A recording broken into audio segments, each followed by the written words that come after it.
Saludos amigos, esperamos que hayan tenido una Semana Santa placentera.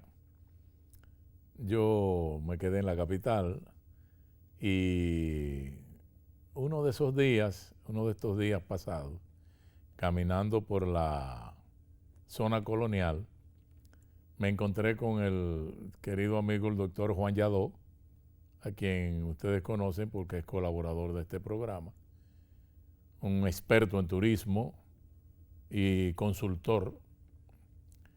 Y le dijimos, se nos ocurrió decirle, ven acá Juan, caray, ¿por qué no hacemos un programa para pasarlo el domingo de resurrección, para hacer algo diferente, hacer algunas preguntas? Pero andábamos sin cámara ni nada, ¿no? Pero bueno, para eso está el celular.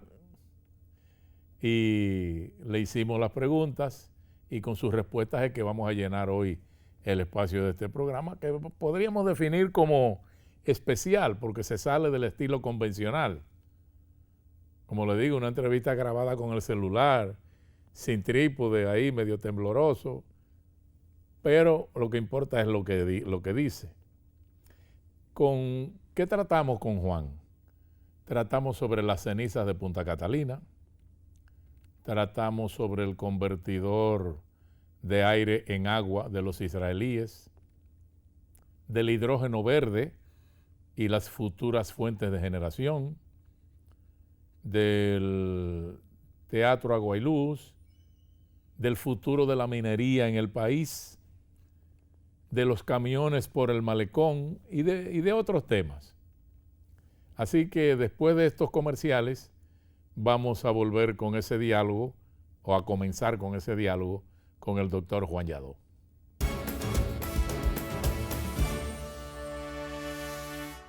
Cuando abuelo llama por teléfono a casa, siempre me dice: a mí me alegra esta trancadera, porque las mujeres volvieron para su casa y dejaron ese invento de estar andando en la calle, de que trabajando. En su casa es donde tienen que estar, atendiendo a sus hijos, preparando la comida, limpiando, atendiendo a su marido como se debe, lo que nunca debieron dejar de hacer. Y yo le digo, si tú supieras, abuelo.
Santo Domingo, lo mejor de lo nuestro.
Doctor Yadó, las cenizas expulsadas por las plantas de Punta Catalina se están convirtiendo en un monstruo que amenaza no solo a los lugareños, sino al gobierno, sobre quien recae la presión de solucionar un problema que se suponía no existiría, porque la disposición de esa ceniza debe formar parte del plan completo de construcción, digo yo.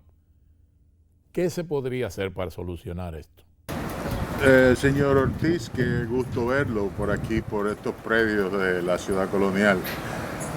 Me parece que la pregunta es muy interesante y muy actual en vista de las protestas que se están continuamente escenificando con relación al daño ambiental que están haciendo las cenizas de Punta Catalina.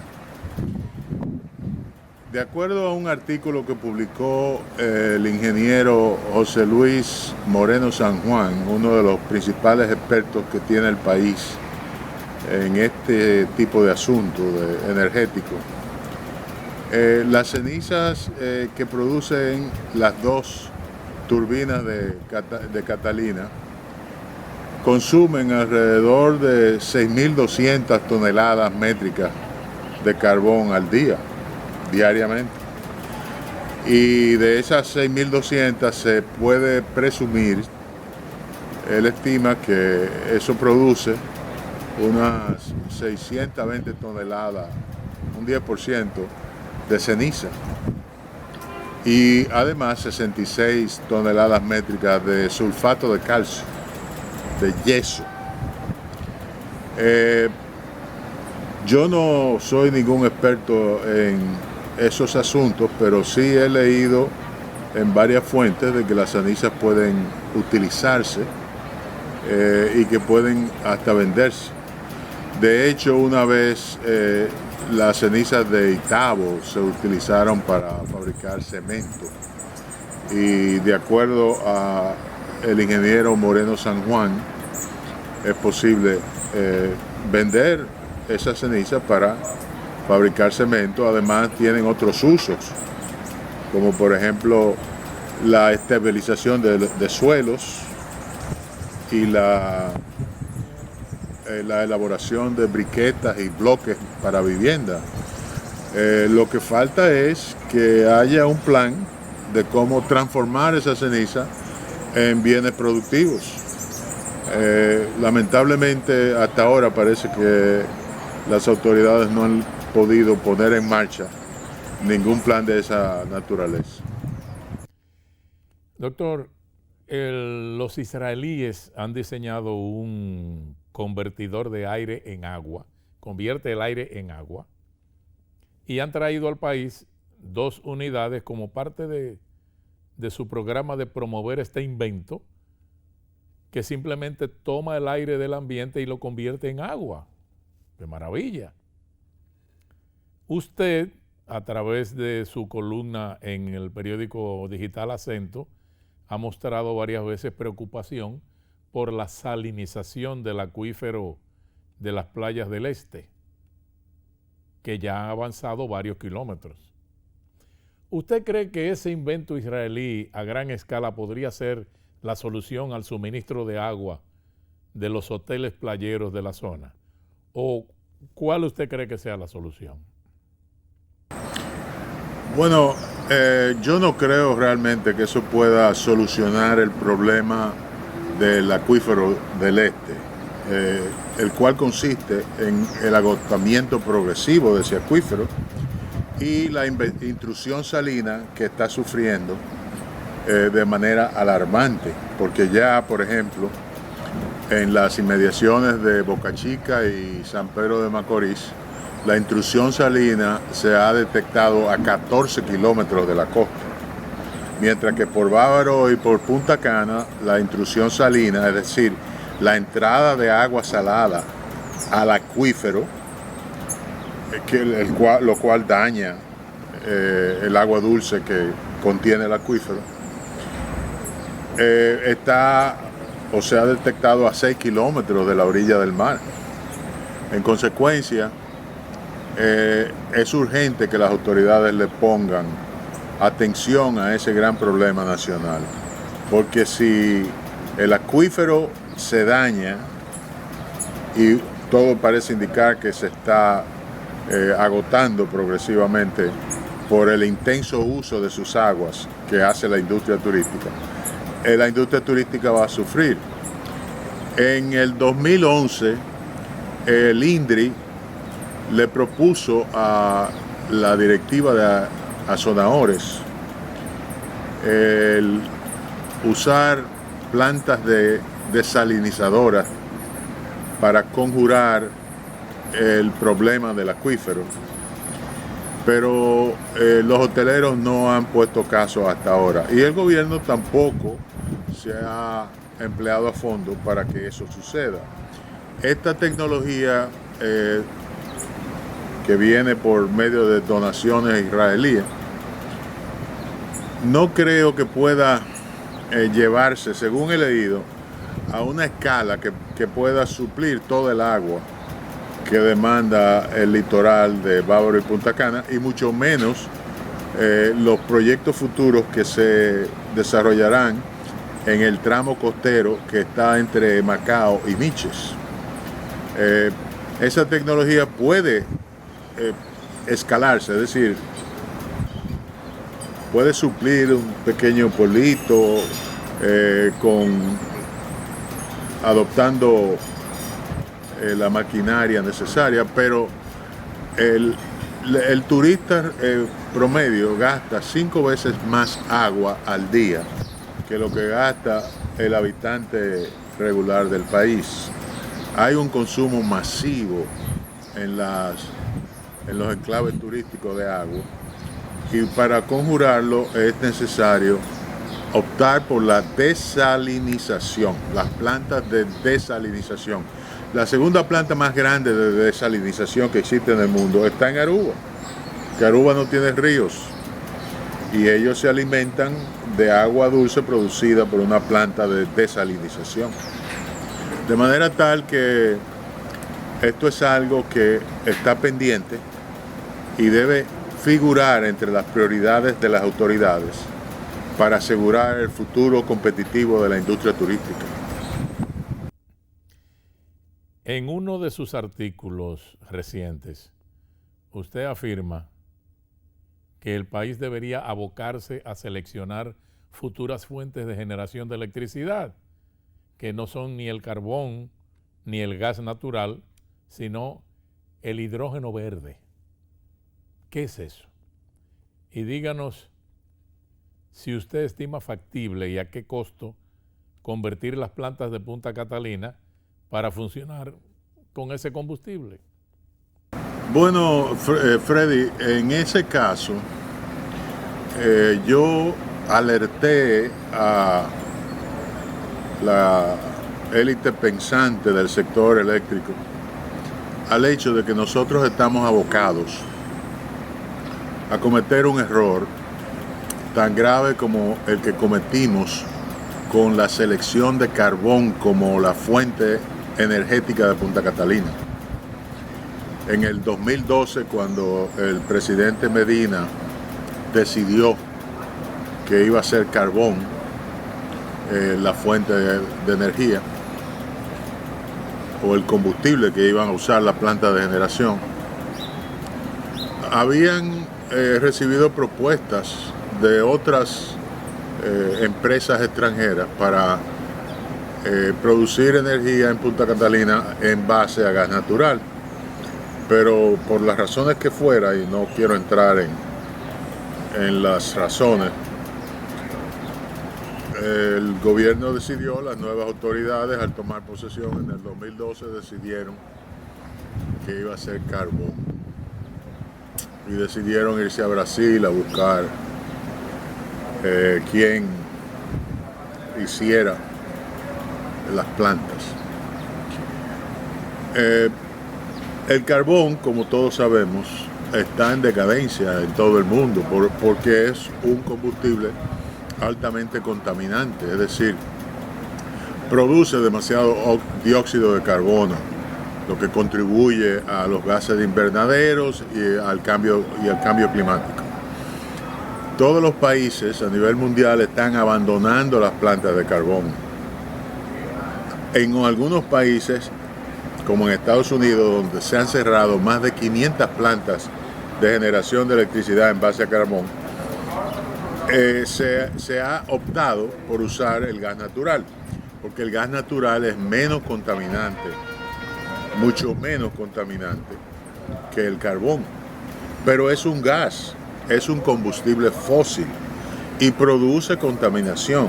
Lo único que la contaminación que produce en la atmósfera el gas natural se disipa en un promedio de 9 años, mientras que la contaminación que produce el carbón puede tomar cientos de años. De ahí que sea preferible el gas natural al carbón. Y dado esa realidad, parecería muy sensato que el gobierno anunciara la licitación de una planta de 800 megas en Manzanillo a base de gas natural. Pero resulta que si tú estás al tanto de los adelantos energéticos y las tecnologías que se están desarrollando en varios lugares del mundo, te darás cuenta de que realmente el mundo también está tratando de eliminar el gas natural como combustible en favor de las renovables. ¿Cuáles son las renovables? Las fuentes de energía eólica y las fuentes de energía solar. Porque los costos de inversión de esas dos fuentes de energía han caído dramáticamente y se prevé que sus costos seguirán cayendo. De hecho, hay un nuevo material que se llama perovskite, que se supone que va a rebajar el costo de los paneles solares en un 50%. Y de ahí que los países ahora, especialmente en el mundo desarrollado, están abrazando las energías renovables, es decir, la energía eólica y la energía solar. Pero más allá de eso, hay algunos países a quienes les sobra la energía renovable. Por ejemplo, Arabia Saudita. Las grandes extensiones de terreno desértico que tiene Arabia Saudita se prestan magistralmente para la energía solar. Y en consecuencia, Arabia Saudita está construyendo ahora una planta de 5 gigawatts, enorme, para producir hidrógeno, un nuevo combustible que no daña al ambiente, porque cuando se quema, lo que produce es agua. Pero para producir ese hidrógeno es necesario usar electricidad, y la electricidad en este caso provendrá de las plantas solares. Ahora bien, independientemente de eso, actualmente la mayor cantidad de hidrógeno que se produce en el mundo se produce con carbón y gas. Pero vuelvo y repito, estamos girando hacia las renovables. Entonces lo ideal es que aquí nos aboquemos a usar ese combustible que no es contaminante, es neutral con relación al medio ambiente. Y yo me he preguntado si la energía que produzca Punta Catalina podría usarse para producir hidrógeno. El hidrógeno se produce mediante un proceso que se llama electrólisis, que descompone el agua en sus dos gases componentes, que son el hidrógeno y el oxígeno. Y si producimos hidrógeno, eso sería un bien exportable. Es decir, por ejemplo, en Australia se está usando, Australia es el país que más carbón produce. Y ellos están usando el carbón para producir hidrógeno líquido y exportarlo. Nosotros podemos concebir un uso alternativo de Punta Catalina. En vez de ponernos a gastar $300 millones como quieren algunos, en una conversión de Punta Catalina a gas natural, podríamos quedarnos produciendo electricidad con carbón, pero para producir hidrógeno y exportarlo. Yo pienso que al final lo que cuenta es que se estudie cuidadosamente la evolución de los medios energéticos en el mundo y escojamos lo que es más conveniente para nosotros, que dicho sea de paso debe ser aquello que tenga menos impacto negativo sobre el clima. Esto va interesante, así que en un momento vamos a retornar con esta entrevista al doctor Juan Lladó, en breve.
Continuamos con esta entrevista informal que hicimos con un celular en la zona colonial al doctor Juan Lladó. Doctor, recientemente el gobierno recuperó las instalaciones del antiguo Teatro Agua y Luz, luego de un desafortunado arrendamiento. A su juicio, ¿qué debería hacer el Estado con estas ruinas ubicadas en tanto espacio de terreno y en un punto privilegiado de la ciudad? Bueno, el Teatro Agua y Luz ha sido un monumento histórico porque fue erigido durante la era de Trujillo y sirvió como plataforma artística para la celebración de la Feria Mundial de Confraternidad que celebró Trujillo en 1955, es decir que ese edificio tiene no menos de 65 o 66 años.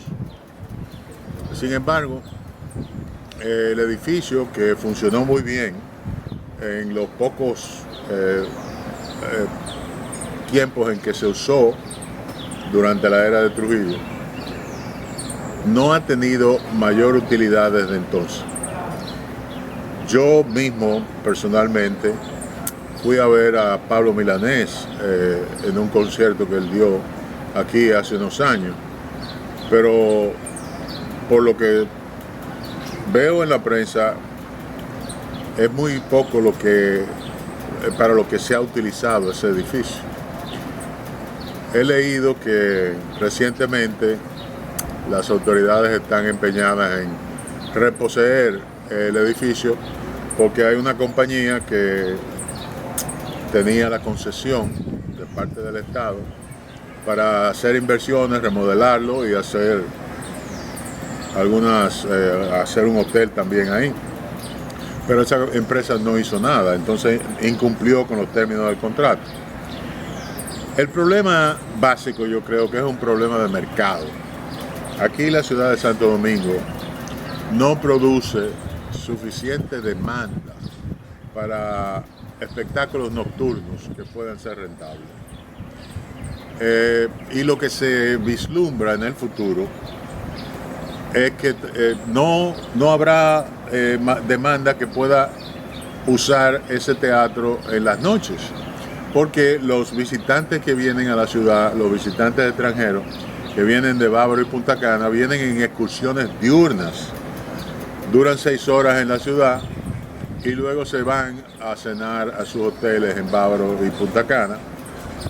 Y lo mismo pasa o pasaría con los huéspedes de crucero, que también solamente pernoctan, no pernoctan, sino que su estadía en la ciudad es de apenas 5 o 6 horas y vuelven al barco. Aún si uno pensara en que con un centro de convenciones se podría generar una afluencia de visitantes extranjeros importantes, es poco probable que las convenciones sean con la frecuencia necesaria como para proveer público para espectáculos artísticos en ese recinto. En consecuencia, yo lo que pienso es que eso lo que hay que hacer es tumbarlo y utilizar ese enorme, son 17.500 metros que tiene el solar, para erigir ahí algún tipo de oficina gubernamental. Ya tenemos al impostón al lado y tenemos a la Dirección de Migración y de Pasaporte también. Pero yo creo que como aventura empresarial eso no tiene futuro en el corto o mediano plazo.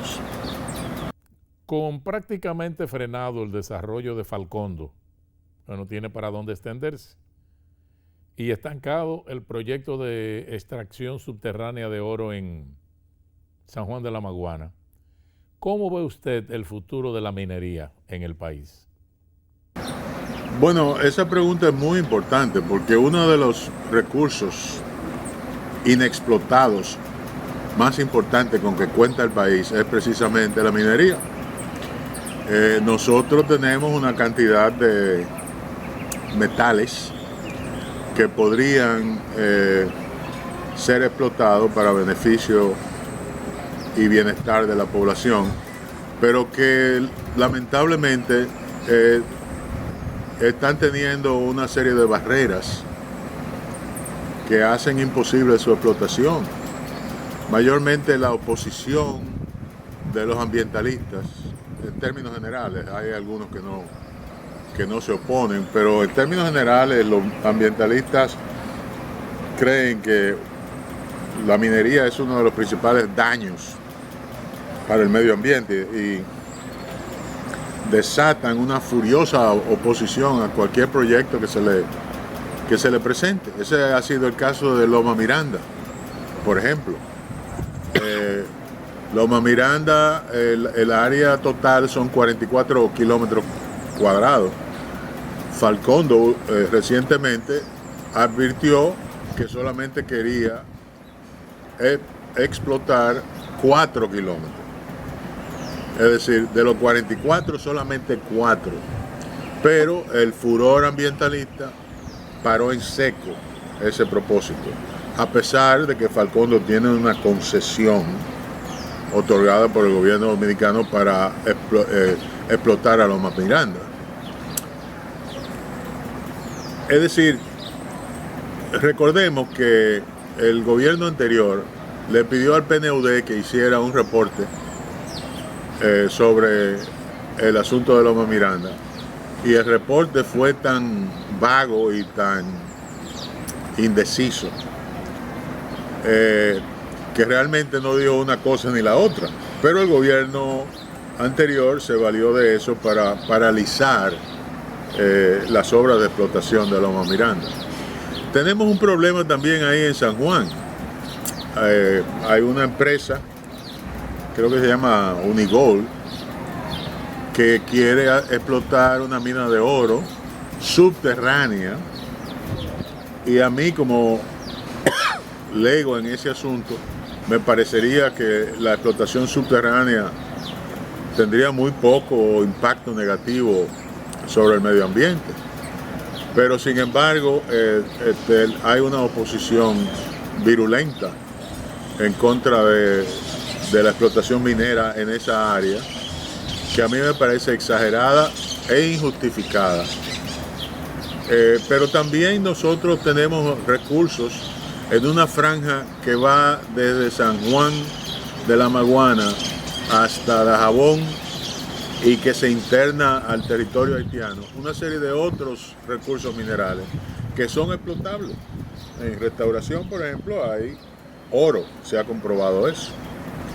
De manera tal que el país necesita adoptar una actitud racional con relación a la explotación de la minería. Lo único que estamos esperando es una exploración de una empresa llamada Apache, que está haciendo unas perforaciones para ver si encuentra hidrocarburos. Eso está bien. Pero hay otras concesiones que se han dado que no se han podido explotar por la oposición virulenta, como dije anteriormente, de los ambientalistas. Y yo pienso que debe haber un gran debate nacional sobre el sector minero para poder conservar el medio ambiente, pero también aprovechar lo que tenemos. Se anuncia la construcción de más hoteles en la capital y en Santiago. Sin embargo, hay quienes opinan que con la competencia de Airbnb, disponer de más habitaciones hoteleras en estas ciudades será un negocio de baja rentabilidad. ¿A usted qué le parece? Bueno, yo no veo gran problema en Santo Domingo, porque los proyectos que se han anunciado y durante los meses de este nuevo gobierno, aquí en Santo Domingo se han anunciado dos proyectos. Uno es en la misma ciudad colonial por parte de Iberoestar, que planea en la calle Mercedes un hotel de 200 habitaciones. Y otro es una torre que tendrá un hotel de parte de unos inversores mexicanos, creo. No sé si son los hermanos Chapul, que son los dueños de Hard Rock Hotel. La tasa de ocupación promedio de los hoteles de la ciudad de Santo Domingo, y me refiero a los hoteles que albergan visitantes extranjeros, ronda alrededor del 65%, que no es una tasa de ocupación perdidosa, es decir, se puede sacar una rentabilidad razonable en la ciudad de Santo Domingo, y yo creo que esos dos proyectos que se han anunciado no van a tener un impacto negativo sobre la tasa de ocupación de los demás hoteles. Todo lo contrario, Santo Domingo es cada vez más una ciudad en crecimiento, con un volumen de actividad económica que atrae muchos extranjeros de negocios. Los turistas extranjeros que vienen a turistear solamente son casi 1 millón, pero vienen de Bávaro y Punta Cana solamente, y de los cruceros solamente durante el día, es decir que no pernoctan, no usan las facilidades hoteleras. En Santiago ya la cosa es diferente, es decir, allá hay un elefante blanco de la familia